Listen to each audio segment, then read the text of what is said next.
اعوذ باللہ من الشیطان الرجیم بسم اللہ الرحمن الرحیم انا انزلناہ فی لیلۃ القدر وما ادراک ما لیلۃ القدر لیلۃ القدر خیر من الف شہر تنزل الملائکۃ والروح فیہا بإذن ربہم من کل امر سلام ہی حتی مطلع الفجر۔ بسم اللہ الرحمن الرحیم لم یکن الذین کفروا من اہل الکتاب والمشرکین منفکین حتی تأتیہم البینہ رسول من اللہ یتلو صحفا مطہرہ فیہا کتب قیمہ وما تفرق الذین اوتوا الکتاب الا من بعد ما جاءتهم البینہ وما امروا الا لیعبدوا اللہ مخلصین لہ الدین حنفاء ویقیموا الصلاة ویؤتوا الزکاة وذلک دین القیمہ۔ ان الذین کفروا من اہل الکتاب والمشرکین فی نار جہنم خالدین فیہا اولئک ھم شر البریہ۔ ان الذین آمنوا وعملوا الصالحات اولئک ھم خیر البریہ جزاؤہم عند ربہم جنات عدن تجری من تحتہا الانہار خالدین فیہا ابدا رضی اللہ عنہم ورضوا عنہ ذلک لمن خشی ربہ۔ صدق اللہ العظیم۔ یہ دونوں مکی صورتیں سورۃ القدر اور سورۃ البینہ ہے۔ پہلی صورت میں سورۃ القدر میں قرآن حکیم کے نزول کا اعلان کیا گیا ہے اور یہ بات واضح کی گئی ہے کہ اگلے 100 سال میں پوری دنیا میں دین اسلام کا غلغلہ بلند ہوگا اور جو اللہ کے احکامات ہیں امن و سلامتی کے وہ پوری دنیا میں غالب ہو کر رہیں گے۔ نزول قرآن حکیم اور اس نزول کے بعد اس کا غلبہ اور عملی نظام اگلے 100 سال میں پوری دنیا میں ضرور غالب ہو کر رہیں گے۔ یہ اس سورت کا بنیادی موضوع ہے۔ چنانچہ سورۃ العلق کے فوراً بعد یہ بات کہی گئی کہ انا انزلناہ، وہ ضمیر کا مرجع وہی قرآن حکیم ہے جس کا تذکرہ پچھلی صورت میں آ چکا ہے کہ آپ اپنے رب کا نام پڑھیے۔ وہ علم جو انسان نہیں جانتا اس کو اللہ نے سکھایا ہے، تو یہ علم جو اللہ پاک نے دنیا میں انسانیت کے لیے بھیجا ہے، اللہ پاک فرماتے ہیں کہ ہم نے اسے نازل کیا ہے فی لیلۃ القدر، لیلۃ القدر میں، اس رات میں جب اس کائنات کے نظم و نسق کے حوالے سے اللہ تبارک و تعالیٰ کے احکامات اس دنیا میں آتے ہیں، جس میں فیصلے کیے جاتے ہیں۔ حضرت الامام شاہ ولی اللہ دہلوی رحمۃ اللہ علیہ کی حکمت اور فلسفے کے تحت اس پر اگر غور کیا جائے تو یہ پوری کی پوری کائنات ایک ایسی تقدیر اور عالمی نظام کے اندر بندھی ہوئی ہے کہ اس کے تمام کام طے شدہ نظام کے تحت وجود پذیر ہوتے ہیں۔ یہ کوئی بخت و اتفاق کا کوئی اتفاقی حادثہ نہیں ہے کہ بغیر کسی چلانے والے، بغیر کسی نظم و ضبط اور ڈسپلن کے یہاں کا نظام چل رہا ہو۔ کائنات کا ہر ذرہ ایک عالمگیر نظام کے اندر بندھا ہوا ہے، تو اس کائنات کی تمام تر توانائیاں، یہاں کا تکوینی نظام اور یہاں کا تشریعی نظام، اس کا ایک باقاعدہ نظام موجود ہے، طے شدہ امور ہے، انہی طے شدہ امور کے تحت ہی تمام امور سر انجام پاتے ہیں۔ پچھلی صورت میں کہا تھا کہ اپنے رب کا نام پڑھ، اور رب کی ربوبیت کے دو بڑے بنیادی مظہر ہیں، ایک ربوبیت تکوینیہ اور ایک ربوبیت تشریعیہ۔ ربوبیت تکوینیہ کے تحت اس پوری کائنات کا یوں سمجھ لو کہ اس کا ہارڈ ویئر چل رہا ہے، اور ربوبیت تشریعیہ کے تحت یوں سمجھ لیجئے کہ اس کا سافٹ ویئر چل رہا ہے۔ تو یہ دونوں، ان کے مجموعے سے یہ کائنات کا عالمگیر نظام اپنے طے شدہ سسٹم، طے شدہ طریقہ کار اور طے شدہ نظام کے تحت کام کر رہا ہے۔ یہاں کوئی بھی کام نظم و ضبط کے بغیر نہیں ہوتا، ہر چیز ایک طے شدہ نظام کے تحت آتی ہے، اور اس طے شدہ نظام کے مختلف امور، مختلف مرحلے ہیں، جس کی تفصیل پیچھے بیان کی گئی تھی سورۃ الفجر کی ابتدائی آیات کے ضمن میں، کہ یا اس کائنات میں جب زمان و مکان بنا ہے جب سے، تو یا تو زمانے کی تقسیم وہ 24 گھنٹے کی ہے، سورج کے طلوع ہونے سے لے کر اگلے دن کے سورج کے طلوع ہونے تک، اور یا اس کی ترتیب سال کے بعد ہے، وَلَيَالٍ عَشْرٍ، 10 راتیں اور 10 دن جو رمضان مبارک کا آخری عشرہ ہے، یا ایک اور تقسیم سالانہ ہے کہ جو یوم عرفہ اور یوم النحر ہے، قربانی کا، عید کا عالمی اور بین الاقوامی دن ہے۔ وہاں مولانا سندھی رحمۃ اللہ علیہ نے زمانے کی تقسیم کے یہ مختلف مراحل بیان کیے تھے، اور ایک مرحلہ وہ ہے جو 100 سال کے بعد آتا ہے، اور ایک مرحلہ وہ ہے جو 1000 سال بعد آتا ہے۔ تو یہ مختلف زمانوں کی تقسیمیں ہیں، اور ہر زمانے اور ہر دور کے اعتبار سے اللہ پاک کا تکوینی نظام بھی کام کر رہا ہے اور تشریعی نظام بھی کام کر رہا ہے۔ جیسے جیسے کسی زمانے اور وقت میں ضرورت پیش آئی، ویسے ویسے اللہ کی طرف سے تعلیمات آئیں، ایک مربوط نظام ہے۔ آدم علیہ السلام جب دنیا میں آئے تو انہوں نے انسانیت کو کیا ہدایت اور رہنمائی دینی ہے، تو ان کی 1000 سال کی زندگی تھی، اس کے لیے ایک پروگرام انہیں دیا گیا۔ ایسے ہی ان کے بعد حضرت ادریس، شیس، نوح اور ابراہیم، موسیٰ اور عیسیٰ، ان تمام انبیاء علیہم السلام کو جو مختلف وقفوں اور مختلف زمانوں میں آئے، تو طے شدہ نظام کے تحت ان پر عرش الہی کا وہ پیغام جو انسانیت کے لیے لازمی اور ضروری تھا، اپنے اپنے زمانوں کے مطابق نازل ہوتا رہا۔ اسی کو امام شاہ ولی اللہ فرماتے ہیں کہ کل یوم ہوا فی شان، اللہ تعالیٰ کی ہر دن ایک نئی شان ہے، ایک نیا رنگ ہے۔ یوم 1000 سال کا بھی ہے، 5000 سال کا بھی ہے، 3000 سال کا بھی ہے، 100 سال کا بھی ہے، اور ایک دن وہ جو 24 گھنٹے کا بھی ہے۔ تو ہر دن میں ایک رنگ ہے، اور اس رنگ کے مطابق انسانیت کی ضرورت اور روح اثر کے مطابق اللہ پاک احکامات شرعیہ نازل کرتا ہے۔ یہ کتاب مقدس قرآن حکیم کا جو علم حضرت محمد مصطفیٰ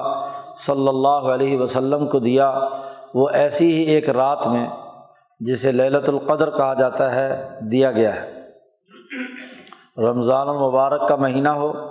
یا کوئی اور، مختلف جو مفسرین کی آراء ہے، لیلۃ القدر، شب قدر، جس میں سال مکمل ہوتا ہے، اور اس میں اگلے سال کا پورا پروگرام دیا گیا، اگلے دور کے حوالے سے جو تعلیمات ہیں وہ منتقل کی گئیں۔ تو ہم نے یہ کتاب مقدس قرآن حکیم اللہ پاک فرماتے ہیں نازل کیا ہے۔ یہاں انزلنا جمع قرآن حکیم نے استعمال فرمایا ہے۔ ذات باری تعالیٰ کی وہ تجلیات جو امام شاہ ولی اللہ دہلوی کے نقطہ نظر سے اگر کائنات کا مطالعہ کیا جائے، جو کتاب مقدس قرآن حکیم اور احادیث کے مجموعے سے شاہ صاحب نے اخذ کیا ہے فلسفہ، اس کے مطابق اس پوری کائنات میں اللہ تبارک و تعالیٰ کے جو علم اور لوح محفوظ سے جو علوم منتقل ہوتے ہیں، سب سے پہلے عرش الہی پر، اور پھر عرش الہی کے ذریعے سے آگے جو اس پوری کائنات میں امام نوع انسانی ہے، انسانوں کا جو سب سے بڑا مرکز اور ابتدا ہے۔ امام شاہ ولی اللہ نے ایک حدیث نقل کی ہے کہ اس حدیث کے مطابق نبی اکرم صلی اللہ علیہ وسلم نے فرمایا کہ عرش کے نیچے انسان اکبر امام نوع انسانی ہے، تمام انسانوں کی روحیں اور تمام انسانوں کی بولیاں اور لہجے اور چہرے وہ اسی کے ساتھ وابستہ ہے، اسی سے ہی روح کٹ کر انسان کی دنیا میں اس نفس شخصیہ کی آتی ہے۔ تو قرآن حکیم جو نفس شخصیہ سے لے کر نفس کلیہ تک کے تمام مراحل بیان کرتا ہے، تو یہ علوم سب سے پہلے عرش پہ، پھر وہی تجلی کا عکس جو ہے وہ اسی نفس کلیہ پر، اور پھر وہاں سے جیسے جیسے اس کے دنیا میں افراد یا حضرات انبیاء علیہم السلام آتے ہیں تو وہی علوم ان کے اوپر منتقل ہوتے ہیں۔ تو اللہ نے یہ کتاب مقدس قرآن حکیم اس شب قدر میں نبی اکرم صلی اللہ علیہ وسلم کے قلب اطہر پر اور آسمان دنیا جسے کہا گیا، آسمان دنیا پر اس کا انزال کیا ہے دفعۃً واحدۃً۔ پورا کا پورا قرآن حکیم اجمالی طور پر اس کے تمام رموز و اشارات جو آگے 23 سال کے زمانے میں دنیا میں آنے ہیں وہ اجمالی طور پر آپ صلی اللہ علیہ وسلم کے قلب اطہر پر آ گیا۔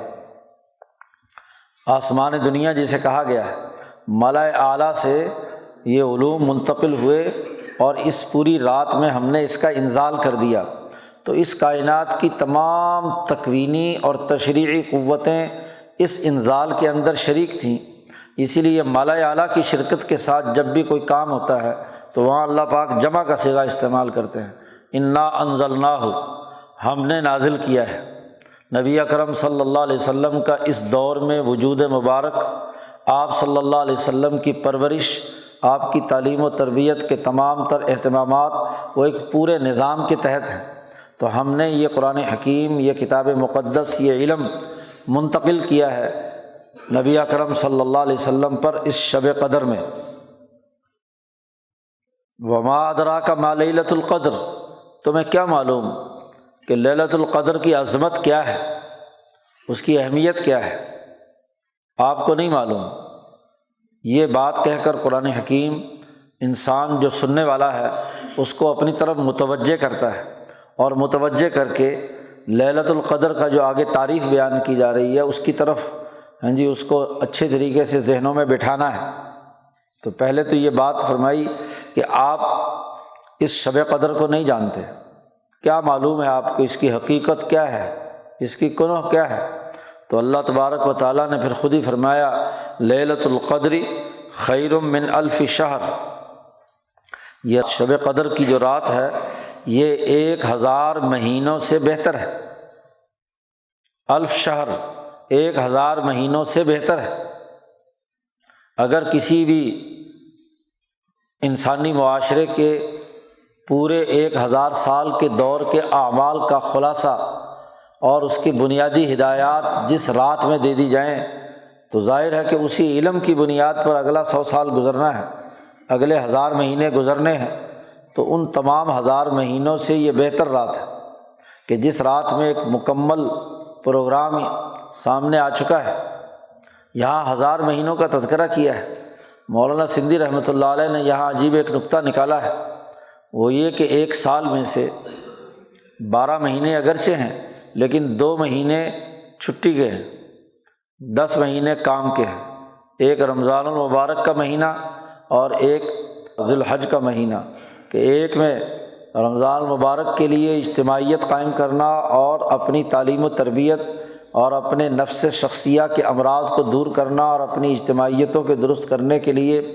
قرآن حکیم کے ساتھ سچا تعلق قائم کرنا ہے، اور ایک حج کا مہینہ کہ جس میں انسان اول تو کوشش کرے کہ اگر اس کے اندر استطاعت ہے تو عرفات کے میدان تک پہنچے،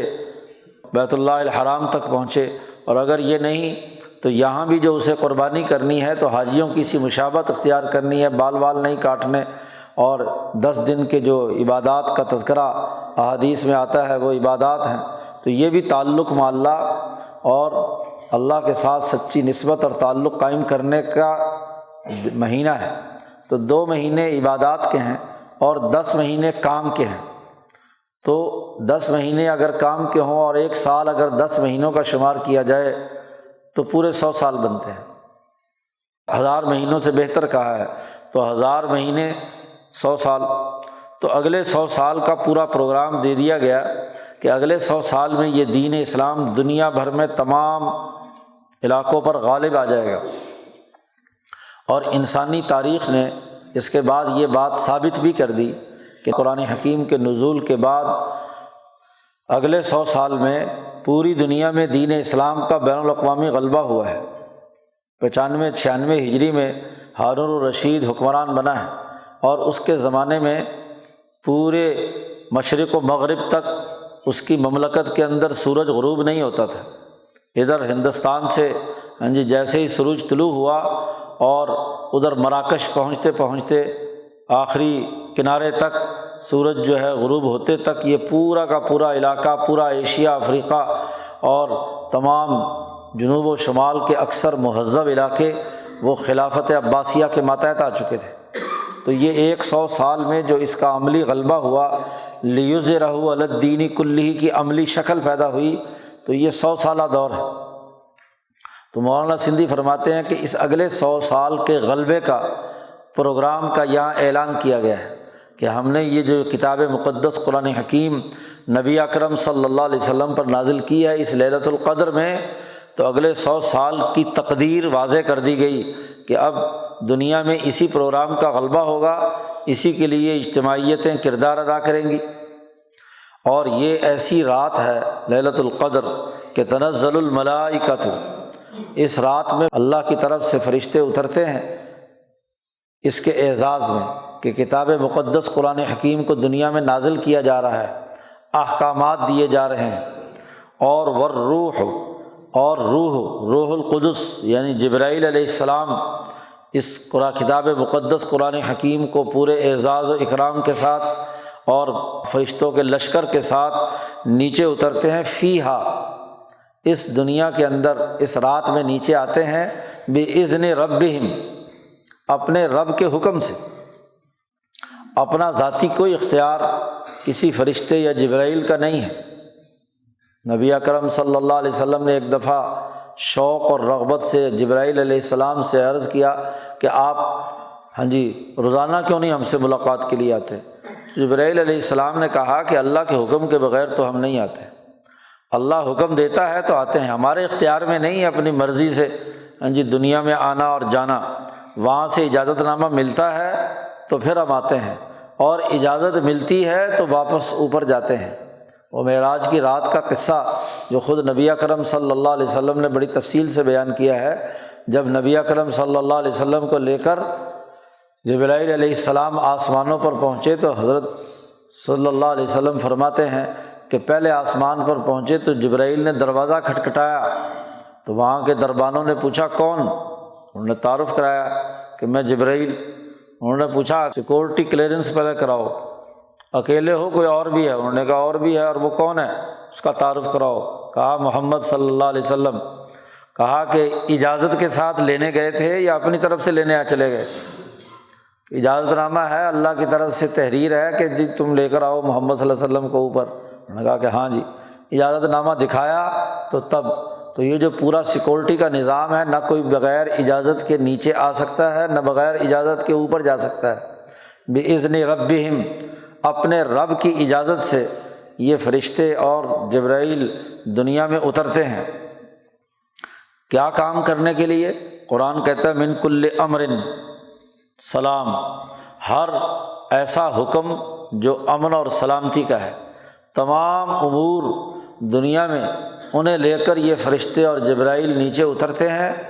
اور وہ تمام امور جتنے بھی ہیں وہ سب کے سب سلامتی اور امن کے ہیں۔ اور اس پوری رات میں یہ سلامتی کا نظام قائم ہوتا ہے، ہیا حتی مطلع الفجر، فجر کے طلوع تک۔ ابتدائی رات سے فرشتے اترنے شروع ہوتے ہیں،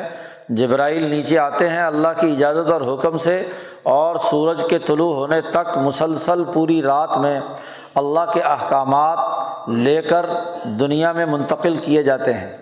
جو اگلے پورے سال کی یا اگلے 100 سال کی یا اگلے 500 سال کی یا اگلے 1000 سال کی یا 5000 سال کے بعد یا 10,000 سال کے بعد جو تغیرات و تبدلات ہونے ہیں، تو ہر دائرے کا اپنا اپنا دفتر اور ہر دفتر کے ذیلی دفاتر، ذیلی کتابیں، جو تمام احکامات ہیں اس پورے کائنات کے سسٹم کو چلانے کے لیے وہ دنیا میں لے کر منتقل کیے جاتے ہیں، ایک مرحلے سے نچلے مرحلے پر، اس سے اگلے مرحلے پر۔ جو 10,000 سال کا پروگرام ہوتا ہے وہ ایک سطح پر عرش سے نیچے اترتا ہے، پھر جب اس کا طے شدہ نظام کے تحت اگر کوئی 500 سال یا 1000 سال رہ گئے ہیں تو اگلے 1000 سال کا پروگرام اپنے زمانے اور اپنے طے شدہ سسٹم کے تحت نیچے آئے گا۔ اسی طریقے سے اگر 100 سال رہ گئے ہیں کسی کام کے کرنے کے تو پھر وہ اس سے بھی نیچے آسمان دنیا پہ نیچے اترے گا، اور جب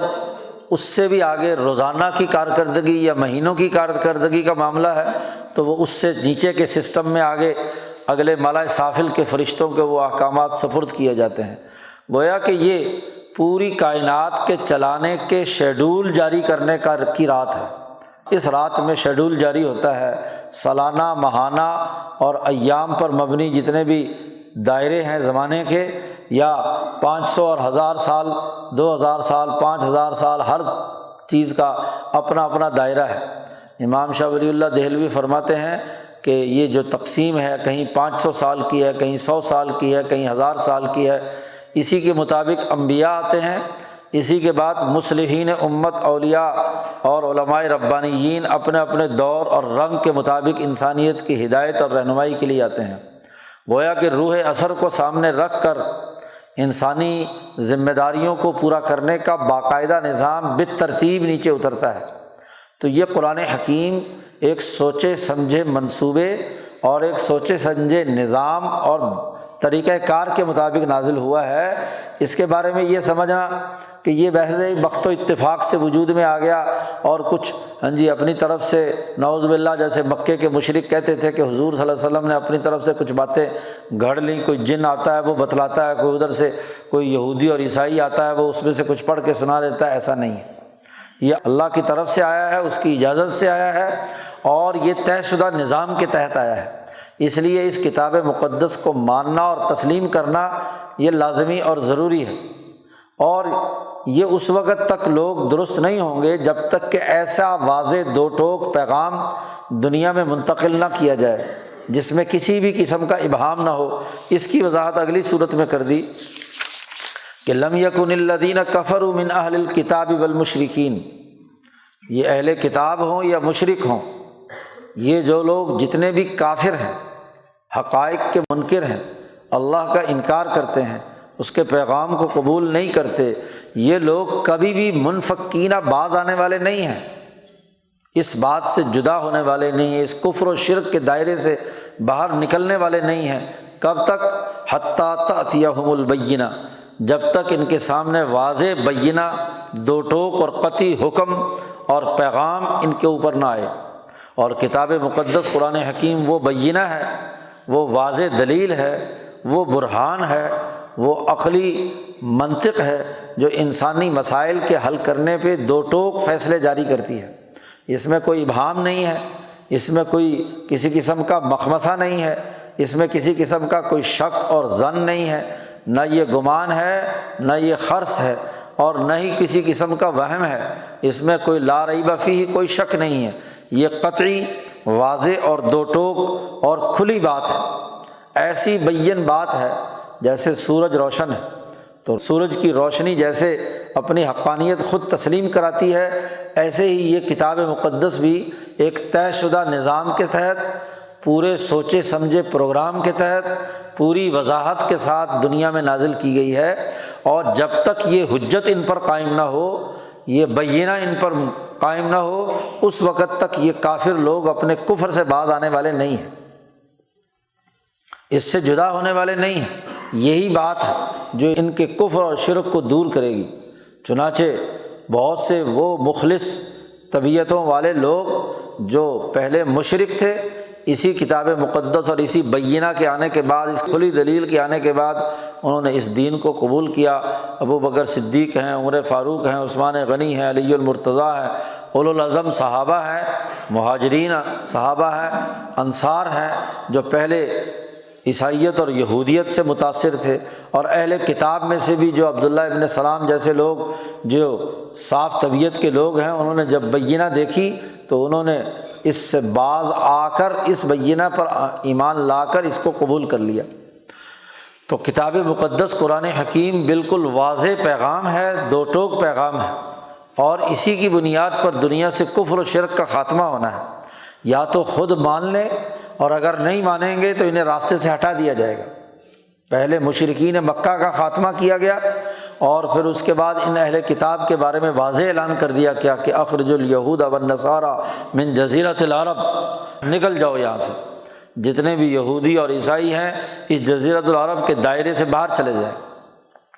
یہاں دین اسلام کا مکمل غلبہ، امن و سلامتی کا نظام قائم کرنا ہے، کیونکہ سلام کا لفظ پیچھے بیان کیا، ان امور کی بنیاد جو ہے وہ سلامتی ہے، تو صرف سلامتی کا نظام دنیا میں چلے گا۔ بد امنی، قتل و غارت گری، تشدد، انسان دشمنی کا پروگرام اب نہیں چلے گا۔ یہ مشرک اور کافر جو اس طرح کا بد امنی کا نظام قائم رکھنا چاہتے ہیں، ظلم و ستم کا نظام برقرار رکھنا چاہتے ہیں، یہ اس وقت تک اس ظلم سے باز نہیں آئیں گے جب تک کہ امن و سلامتی کا واضح اور دو ٹوک پروگرام اور اس کو قائم کرنے والی انقلابی جماعت میدان عمل میں نہیں ہوگی۔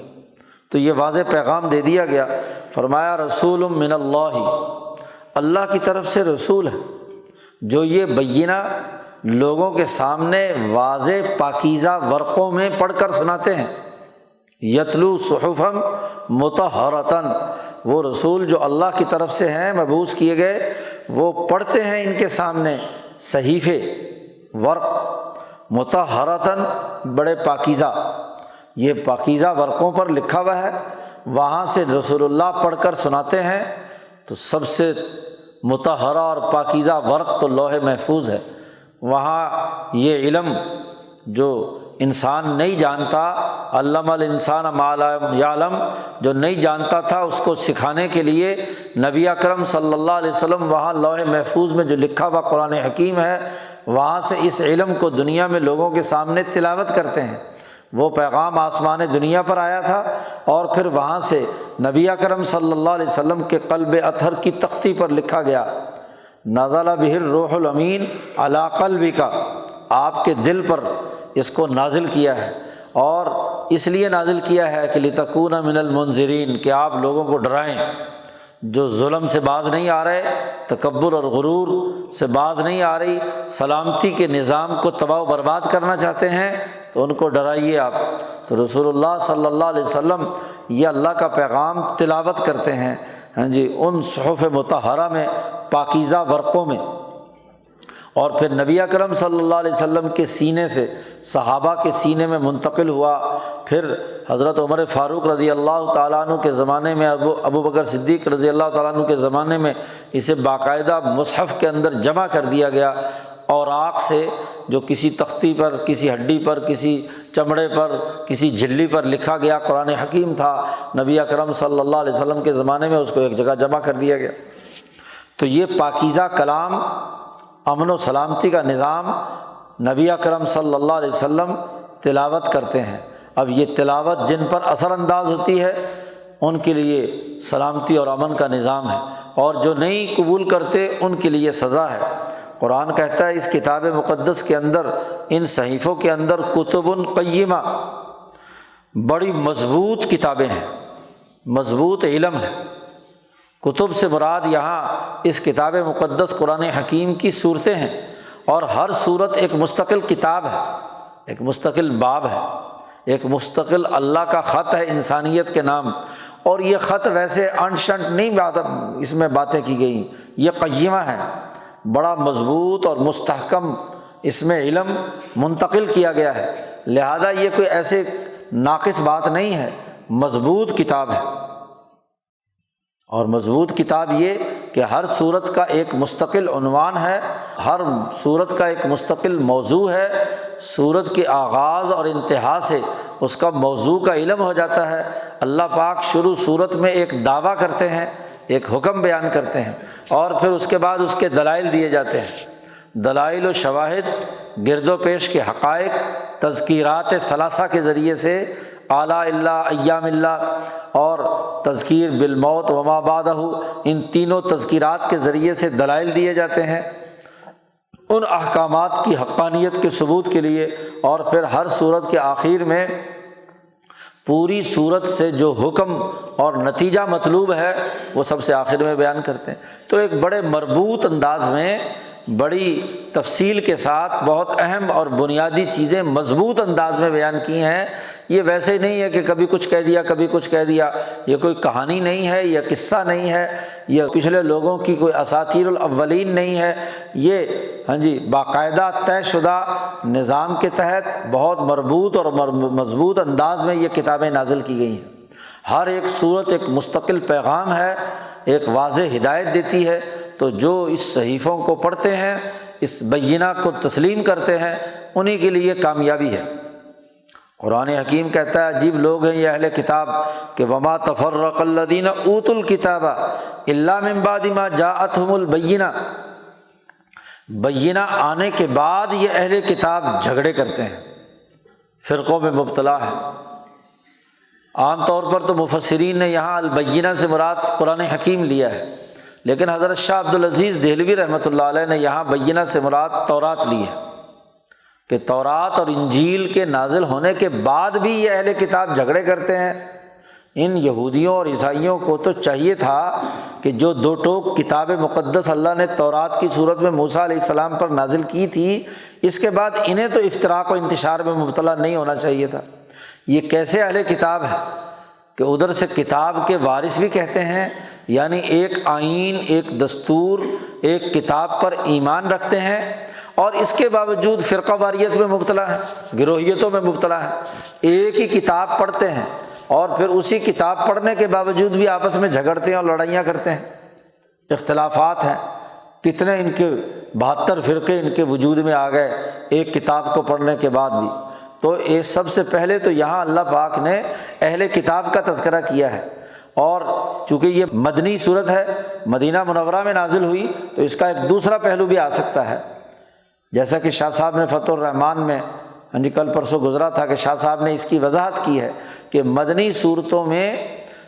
یہودیوں اور عیسائیوں کی طرف سے مزاحمت اور تکذیب کا تذکرہ ہے، اور جو مکی صورتیں ہیں ان میں یہودیوں کی طرف سے اس بات کی تصدیق کا تذکرہ ہے کہ یہ لوگ جیسا کہ جانتے ہیں کہ یہ کتاب اللہ نے نازل کی ہے۔ تو مکہ مکرمہ میں تو یہودی یہ بات کہتے تھے، ان کا خیال یہ تھا کہ یہ کتاب صرف عربوں کے لیے یا بنی اسماعیل کے لیے آئی ہے، قریشیوں کے لیے آئی ہے۔ نبی اکرم صلی اللہ علیہ وسلم نے مکی دور میں صرف مشرکوں کو، یعنی مکے اور طائف کے لوگوں کو مخاطب کیا اور ان کو دعوت دی تھی۔ یہودی وہاں تھے ہی نہیں کہ ان کو دعوت دی جاتی۔ تو قومی جماعت کے تعلیم و تربیت کے زمانے میں جزیرۃ العرب کی بسنے والی ان قوموں کو قومی انقلاب کے تناظر میں نبی اکرم صلی اللہ علیہ وسلم نے اپنی دعوت کا مرکز بنایا تھا۔ تو یہ یہودی کہتے تھے کہ ہاں جی ٹھیک ہے، ہمارے اوپر بھی ایک کتاب آئی تھی تو یہ اب بنی اسماعیل پر کتاب آ گئی تو یہ سچی اور صحیح کتاب ہے۔ لیکن جب نبی اکرم صلی اللہ علیہ وسلم مدینہ منورہ تشریف لائے تو یہاں نبی اکرم صلی اللہ علیہ وسلم نے ان یہودیوں کو بھی دعوت دی، میثاق مدینہ کے اس نظام میں ان کو اپنے ساتھ جوڑا، ان کو دعوت دی دین حق کی۔ تو اب یہاں مخالفت شروع کر دی۔ تو اگر قرآن حکیم کے نزول کی بات ہو البینہ میں یہاں، تو اس کا مطلب یہ ہے کہ اس مدینہ منورہ میں جو رسول اللہ صلی اللہ علیہ وسلم نے ان یہودیوں کو دعوت دی ہے، قرآن حکیم کی بینہ ان کے سامنے بیان کی ہے، اس کے بعد یہ اہل کتاب تفرقہ کرتے ہیں، اس کتاب سے دور رہنا چاہتے ہیں، اختلاف اور فرقہ واریت اور گروہیت میں مبتلا ہیں۔ اب کتاب کے آنے کے بعد تو ان کو یہ بات تسلیم کر لینی چاہیے تھی، اور جو واضح اور دو ٹوک بات ان کے سامنے منتقل ہوئی ہے تو اختلاف کیوں؟ ان کو تو تسلیم کرنا چاہیے۔ اب کیوں تسلیم کرنا چاہیے اس کی مزید دلائل دیتے ہوئے کہا دیکھو وما امروا، ان کو اور کسی بات کا حکم نہیں دیا گیا، صرف اگلی باتوں کا حکم دیا گیا ہے، الا لیعبدوا اللہ مخلصین لہ الدین، کہ یہ اللہ کی عبادت کریں خالص اسی کے لیے، اس کی بندگی اختیار کرتے ہوئے، دین اور نظام صرف اللہ کا ہو، اور اس دین کے نظام کے تحت اخلاص کے ساتھ صرف اور صرف اللہ کی عبادت کریں۔ آپ بتلائیے کہ دنیا میں وہ خالق کائنات جس نے انسانوں کو پیدا کیا، ان پر انعامات کیے، تو اس کی عبادت کرنا اس کے انعام کا بدلہ نہیں ہے تو کیا ہے؟ اس کا لازمی تقاضا کیوں نہیں ہے؟ منعم حقیقی کے انعام کی بدلے میں اس کی عبادت کرنا، اس کی غلامی اختیار کرنا، یہ دنیا بھر کے تمام دساتیر کی بنیاد ہے۔ جو آدمی کسی غلامی کے ماحول میں ہو، کسی کا تابع ہو، تو اور اس پر کوئی انعامات کر رہا ہو، تو حق انسانی طبیعت کا بنیادی تقاضا یہ ہے کہ اس کا شکریہ ادا کرے۔ تو اللہ کے شکر ادا کرنے کے لیے اس کی عبادت کرنا، اس میں خرابی کی کون سی بات ہے؟ دنیا بھر کے تمام ماحول میں یہی ہے۔ تو لِيَعْبُدُوا اللَّهَ مُخْلِصِينَ لَهُ الدِّينَ، یہ حکم دیا گیا کہ اللہ کی عبادت کرو، خدا پرستی، حنفاء، صرف اسی کی طرف یکسو ہو کر۔ اخلاص فی الدین کی حقیقت بھی بیان کر دی، جیسے ابراہیم علیہ السلام نے حکم دیا تھا، اسرائیل علیہ السلام نے حکم دیا تھا، یعقوب علیہ السلام نے، انبیاء بنی اسرائیل حکم دیتے رہے، اور آج حضرت محمد مصطفیٰ صلی اللہ علیہ وسلم یہی پیغام دے رہے ہیں۔ تو حنیفیت اختیار کرنا یعنی اس نظام فکر و عمل پر یکسو ہونا، یکسوئی کے ساتھ اللہ کی عبادت کرنا، اس کے پروگرام پر عمل کرنا، یہی تو حکم دیا گیا ہے۔ پہلا حکم خدا پرستی کا، اور اللہ کے ساتھ اس تعلق اور عبادت کی عملی شکل یہ ہے کہ یقیم الصلاۃ، کہ وہ نماز قائم کریں، نماز کا نظام بنائیں، نماز کی اجتماعیت قائم کریں۔ گویا کہ خدا پرستی کے لیے، اخبات اللہ کے لیے نماز قائم کرنا انسانیت کا فطری اور بنیادی تقاضا ہے۔ اور دوسرا حکم وَيُؤْتُوا الزَّكَاةَ، انسانیت کے لیے مال خرچ کیا جائے۔ اخبات اللہ کے بعد سب سے اونچی بات تہذیب نفس اور کسی مملکت کے نظم و نسق کی چلانے کے لیے زکوٰۃ کا نظام ہے۔ تو اللہ تبارک و تعالیٰ نے یہی تو حکم دیا ہے۔ تیسرا، اللہ کی عبادت کے بعد نماز قائم کرنے کا عملی نظام بنانا، اسی طریقے سے زکوٰۃ کی ادائیگی انسانوں کی خدمت کے لیے، مسکنت دور کرنے کے لیے، غربت کے خاتمے کے لیے مال خرچ کرنا، یہ تیسرا حکم دیا گیا۔ تو وَذَلِكَ دِينُ الْقَيِّمَةِ، تو یہ قیم دین ہے، مضبوط دین ہے۔ ان تینوں امور میں کون سی بات خلاف حقیقت یا خلاف واقعہ ہے؟ تینوں باتیں انتہائی ناگزیر اور ضروری ہیں، بالکل واضح اور دو ٹوک ہیں۔ ان تینوں باتوں کے واضح اور دو ٹوک اور مضبوط ہونے کے بعد لوگ اگر جھگڑا کریں، اس کو نہ مانیں، افتراق و انتشار کا شکار ہوں، تو اس سے بڑی خرابی کی بات کیا ہوگی؟ اس سے بڑی تباہی کی بات کیا ہوگی؟ تو ان کو تو یہ واضح اور دو ٹوک پیغام فوراً قبول کر لینا چاہیے تھا، لیکن جو یہ تفرقہ کرتے ہیں، کفر اور شرک میں مبتلا ہے، آج بھی اہل کتاب ہوتے ہوئے ان جھگڑوں اور لڑائیوں میں پڑے ہوئے ہیں، تو ان کے لیے اللہ پاک نے سزا کا تذکرہ کیا ہے۔ ان الذین کفروا من اہل الکتاب والمشرکین، مدنی صورت ہے، تو یہاں مشرک بھی مکہ مکرمہ کے اور مدینہ منورہ کے وہ اہل کتاب بھی، جو اس حقیقت کے واضح دو ٹوک پیغام کے آنے کے باوجود بھی کفر کا راستہ اختیار کیے ہوئے ہیں، منکرین میں سے ہیں، اپنی پرانی بات پر ہی جمے ہوئے ہیں، تو اللہ پاک نے فرمایا کہ فی نار جہنم، یہ جہنم میں داخل ہوں گے، یہ سب خالدین فیہا، ہمیشہ ہمیشہ اس کے اندر رہیں گے۔ کیوں کہ جب واضح دلائل سامنے آ جائیں، بنیادی قانون روز روشن کی طرح واضح ہو جائے، اور پھر ڈھٹائی کے ساتھ کوئی آدمی اسے نہ مانے، تکبر اور غرور کرے، اس کا انکار کر دے، تو پھر اس کے لیے سزا بھی سخت ہونی چاہیے۔ ایک آدمی کو پاس کوئی علم آیا ہی نہیں، کوئی حکم ہی نہیں آیا، وہ جاہل ہے، جانتا نہیں ہے، تو اس سے تو کوئی رعایت کی جا سکتی ہے کہ بھائی اس کے پاس قانون کا علم نہیں تھا، یہ جانتا نہیں تھا، یا جاننے میں کوئی ابہام تھا۔ لیکن اگر بات بالکل روز روشن کی طرح آ جائے اور پھر کہے میں نہ مانوں، سورج نکلا ہوا ہو اور وہ دھوپ میں بیٹھا ہوا ہو اور کہے جی میں تو نہیں مانتا کہ سورج نکلا ہوا ہے، تو اس سے بڑا احمق کون ہوگا؟ اس کی سزا سوائے اس کے اور کچھ نہیں کہ اس کی کھوپڑی کو آگ لگائی جائے، اس کے وجود کو آگ میں ڈالا جائے تاکہ چربی پگھلے۔ وہ جو موٹا دماغ ہے، حقائق کا انکار کر رہا ہے، تو وہ اس کو کچھ سمجھ آئے کہ میں کس طریقے سے ان واضح اور دو ٹوک باتوں کا انکار کر رہا ہوں۔ تو جو لوگ کافر اور مشرک ہیں ان کو جہنم کی آگ میں ڈالا جائے گا، اور لیکن جرم بھی چونکہ اتنا شدید ہے کہ واضح نکلے ہوئے سورج کا انکار کر رہے ہیں، اس لیے خالدین فیہا، ہمیشہ ہمیشہ اس کے اندر رہیں گے، سزا بھگتتے رہیں گے۔ اور قرآن حکیم کہتا ہے اولئک ہم شر البریہ، یہ اللہ کی مخلوق میں سب سے بدتر لوگ ہیں، اس لیے کہ باقی مخلوقات ان کے اندر تو عقل ہی نہیں تھی، ان کو تو بھینس کے آگے بین بجاؤ تو بھینس کو کیا اثر ہوتا ہے؟ کچھ بھی نہیں۔ تو جانور کو اگر کچھ بتا بھی دو تو جانور کا تو کوئی علم نہیں ہے۔ قرآن حکیم نے دوسری جگہ پر کہا کہ انہم الا کالانعام بل ہم اضل، یہ تو جانوروں کی طرح ہے، بلکہ جانوروں سے بھی بدتر ہے، اس لیے کہ جانور پھر بھی اپنے نفع نقصان کی بات سوچتا ہے۔ آگ بھڑک رہی ہو اور کسی جانور سے کہا جائے، ہانک کر لایا جائے اور کہا کہ اس آگ میں داخل ہو، تو کوئی جانور اپنی مرضی سے داخل ہوگا؟ نہیں، وہ آگ کی تپش محسوس کر کے فوراً پیچھے کی طرف بھاگے گا۔ لیکن یہ ایسے گدھے ہیں کہ گدھا تو پھر بھی الٹ جاتا ہے جہاں بھی ڈالنا چاہو، کنویں میں، کھائی میں، لیکن یہ کیسے ایسے احمق ہیں کہ آگ ان کے قریب پہنچ چکی ہے، جہنم کی آگ ان کے سامنے ہے، اس کے باوجود بھی کیا ہے، بات نہیں مانتے۔ تو یہ تمام مخلوقات میں سب سے بدتر ہوئے۔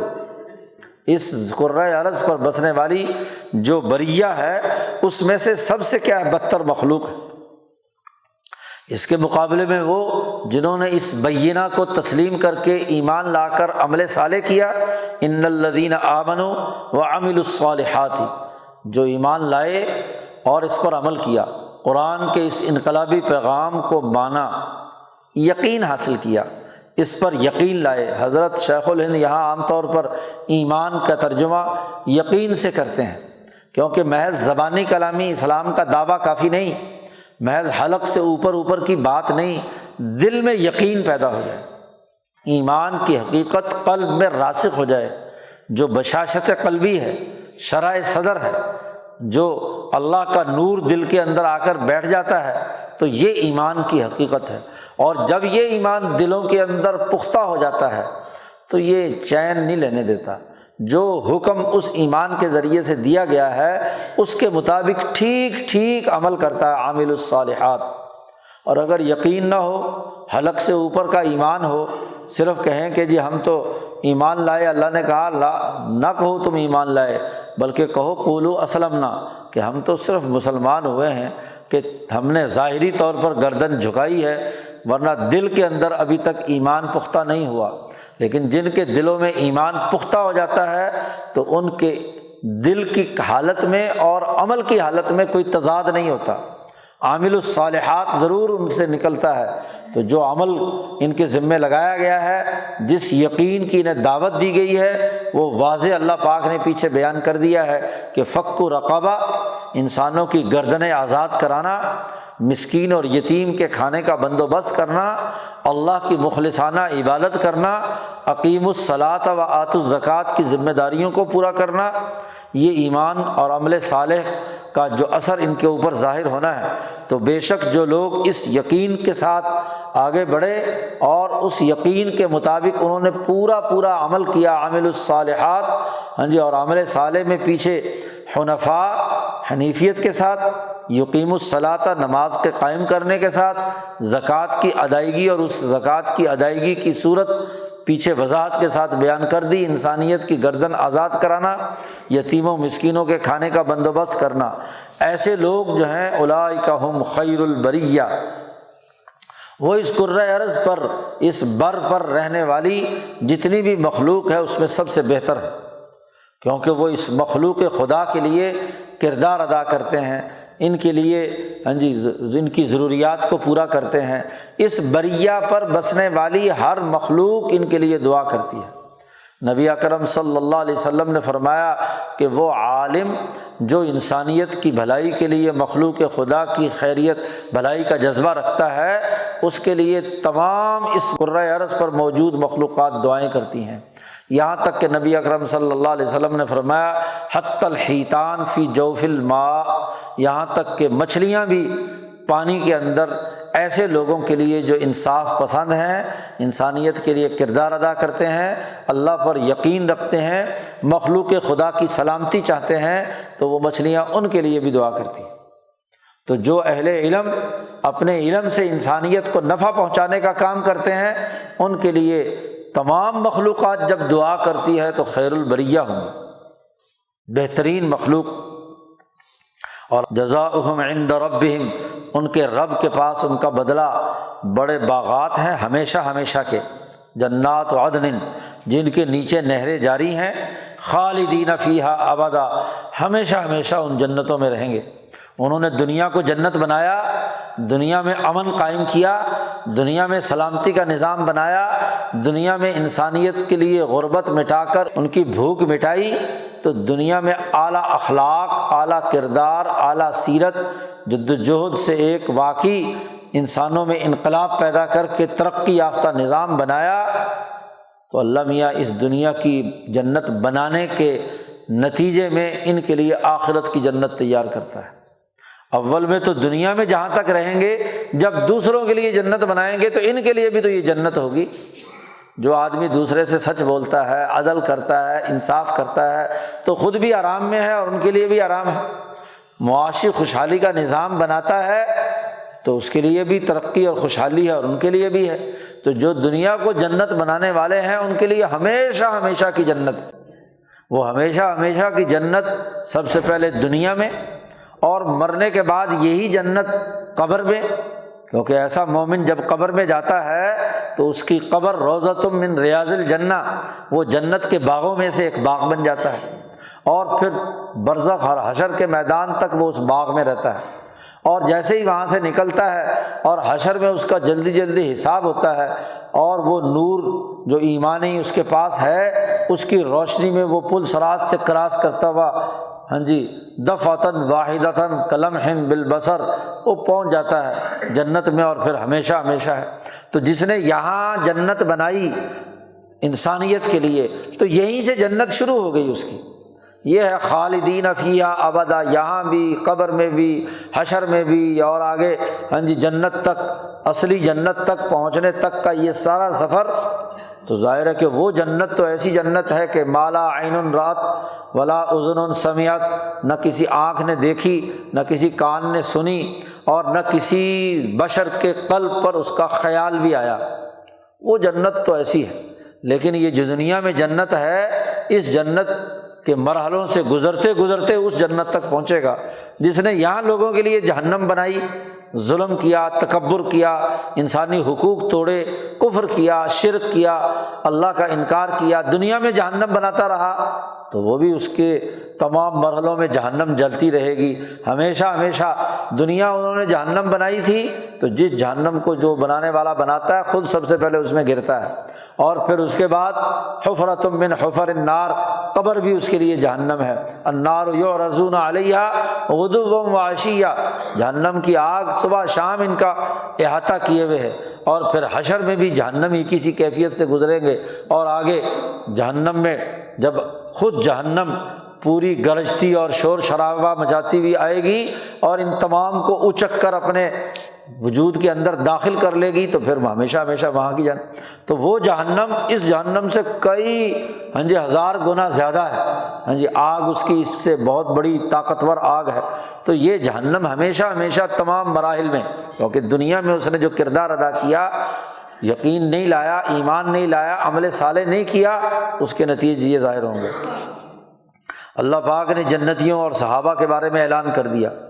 کیونکہ ایمان اور عمل صالح کا سب سے معیاری نمونہ صحابہ اکرام رضوان اللہ علیہم اجمعین ہے۔ اس لیے اللہ پاک نے دنیا میں ہی ان کے لیے جنت کی بشارت کا اعلان کر دیا، رضی اللہ عنہم ورضوا عنہ، اللہ ان سے راضی ہو گیا اور یہ اللہ سے راضی ہو گئے۔ نبی اکرم صلی اللہ علیہ وسلم نے کئی صحابہ کے بارے میں کہا کہ اگر چلتا پھرتا جنتی جنت میں دیکھنا ہو تو وہ رہا، اس کو دیکھ لو جی۔ تو یہ رضامندی کا اعلان کر دیا۔ حاتب ابن ابی بلتع سے غلطی ہوئی اور حضرت عمر فاروق نے ان کی گردن مارنے کی اجازت مانگی تو نبی اکرم صلی اللہ علیہ وسلم نے فرمایا کہ اے عمر تمہیں پتہ نہیں کہ یہ بدری ہے، اور بدری صحابہ سے اللہ راضی ہو گیا۔ جی اللہ راضی ہو گیا، اللہ نے کہا کہ اس کے بعد جو مرضی کرتے رہو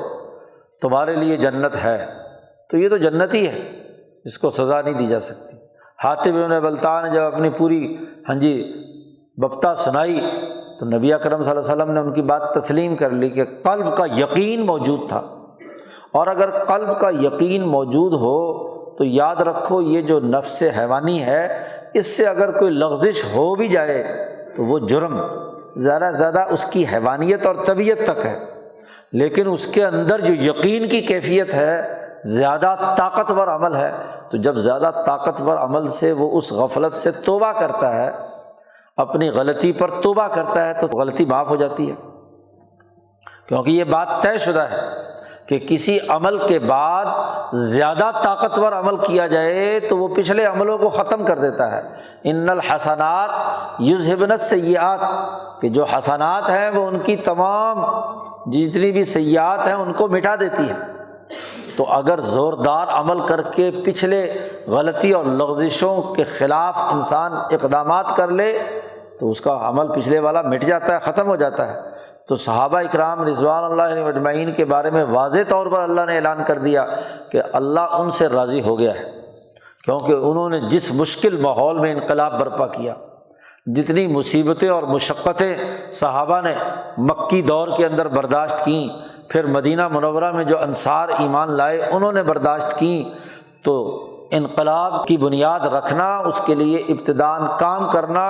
یہ بہت اونچے درجے کا کام ہے۔ اس لیے اللہ نے دنیا میں انہیں جنت کی بشارت دے دی کہ اللہ ان سے راضی اور وہ اللہ سے راضی۔ اس لیے تمام علماء کا متفقہ عقیدہ اور اجماعی نظریہ ہے کہ صحابہ اکرام رضوان اللہ علیہم اجمعین کے خلاف بد زبانی کرنا، ان کے توہین آمیز رویہ اختیار کرنا قطعی طور پر غلط۔ اگر ان سے دنیا میں کوئی اپنے نفس حیوانی سے،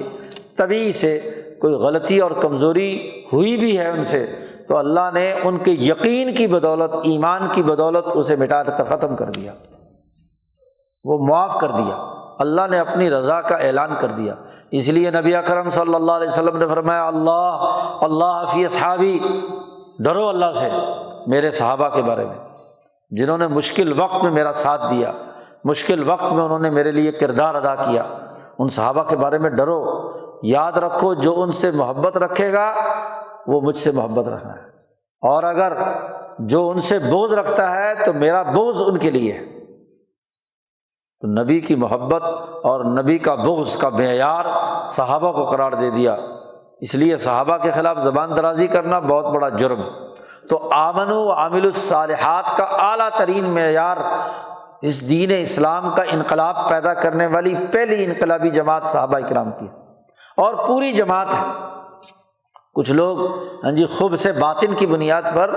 یہ جب سے سامراج نے تسلط حاصل کیا ہے، غلامی کے زمانے میں ہمارے افکار پر برے اثرات مرتب کیے ہیں، تو وہ کہتے ہیں وہ جو پہلے والے تھے ان کے لیے راضی ہوا تھا، جو مہاجرین تھے یا انصار تھے، یہ جو فتح مکہ کے موقع پر یا اس سے پہلے مسلمان ہوئے ہیں ان کی بات نہیں ہے۔ تو ہمارے پاس وہی آئی ہے، کہاں سے پتہ چلا کہ ان کے بارے میں نہیں؟ تمام صحابہ کی بات ہے، الصحابۃ کلھم عدول، تمام کے تمام صحابہ جو ہیں وہ عدل و انصاف والے ہیں۔ تو بِأَيِّهِمْ اقْتَدَيْتُمْ اهْتَدَيْتُمْ، جس کی بھی تم اقتدا کرو تو ہدایت پا جاؤ گے۔ تو یہ صحابہ جن سے اللہ راضی ہو گیا، تو ایسے اللہ کے راضی ہونے والے افراد کے ساتھ بغض رکھنا یہ سب سے بڑی خباثت ہے، یقین کے راستے کی سب سے بڑی رکاوٹ۔ پوری کی پوری جماعت کو اجتماعی طور پر ماننا، یہ کہنا کہ جماعت صحابہ میں سے 4-5 مسلمان رہ گئے، باقی نعوذ باللہ مکر گئے، یا مہاجرین اور انصار جو ہیں وہ تو ٹھیک تھے اور باقی بعد والے خراب ہو گئے، تو یہ اپنی طرف سے خود ساختہ باتیں ہیں، ان کا کوئی حقیقت نہیں ہے۔ اسی لیے کہا ذالک لمن خشی ربہ، یہ رضامندی کا اعلان اس کے لیے بھی ہے جو اپنے رب سے ڈرا، رب سے ڈر کر اس نے اس کتاب مقدس قرآن حکیم پر ایمان لایا، اور پھر اس کی بنیاد پر صحابہ، انبیاء اور ان تمام پوری جماعتوں کے انقلابی کردار کو دنیا میں عمل میں لانے کے لیے جدوجہد اور کوشش کی۔ لانا چاہتے ہیں انقلاب دین کا، اور انقلاب کی جو پہلی معیاری جماعت ہے اس کو مانتے نہیں ہیں جی۔ یہ پاکستان کی بہت ساری اسلامی جماعتیں ایسی ہیں کہ جی لانا چاہتے ہیں اسلامی نظام نافذ کرنا ہے، جی انقلاب لانا ہے، منہج انقلاب نبوی سامنے رکھنا ہے، اور صحابہ کے بارے میں زبان درازی کرتے ہیں۔ اگر صرف ان صحابہ میں سے کوئی ایک آدھ یا چند اہل بیت ہی صحیح رہے اور باقی سارے کے سارے خراب ہو گئے نعوذ باللہ، تو پھر کس انقلاب کی تم دعوت دے رہے ہو؟ کون سا انقلاب لانا چاہتے ہو؟ انقلابی کے لیے ضروری ہے کہ جو انقلاب کی لانے والی پہلی انقلابی جماعت صحابہ اکرام کی ہے، خلفائے راشدین کی ہے، ان کے قائم کردہ نظام دین القیمہ کو تسلیم کریں، اس کی اجتماعیت کو سمجھیں، اس کا شعور سمجھیں۔ یہی بین اور واضح راستہ ہے۔ یہاں ایک اور بڑی خبط سوار ہے کہ قرآن تو بین ہے،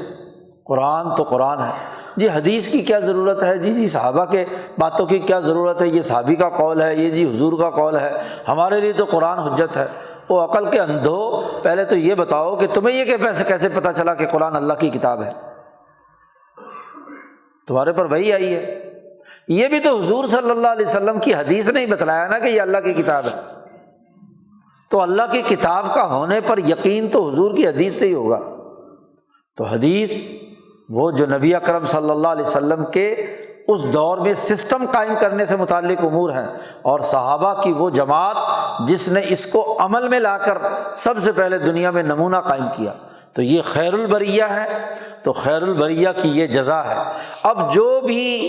اللہ سے ڈر کر اس جماعت کی اتباع کرے گا، آمنو کما آمن الناس، ایمان لاؤ جیسے صحابہ ایمان لائے ہیں، تو جو اس کے مطابق اپنے رب سے ڈرا اور اس بینہ کو واضح طور پر تسلیم کیا، ان کے لیے انعامات ہیں۔ تو قرآن حکیم نے اس صورتوں میں قرآن حکیم کے جو نزول کا مکمل پیغام اور امن و سلامتی کے اس بین اور واضح پروگرام کو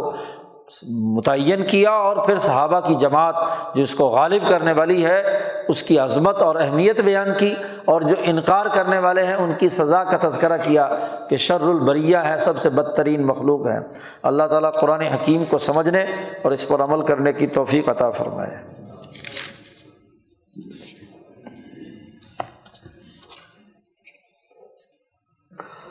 اللہ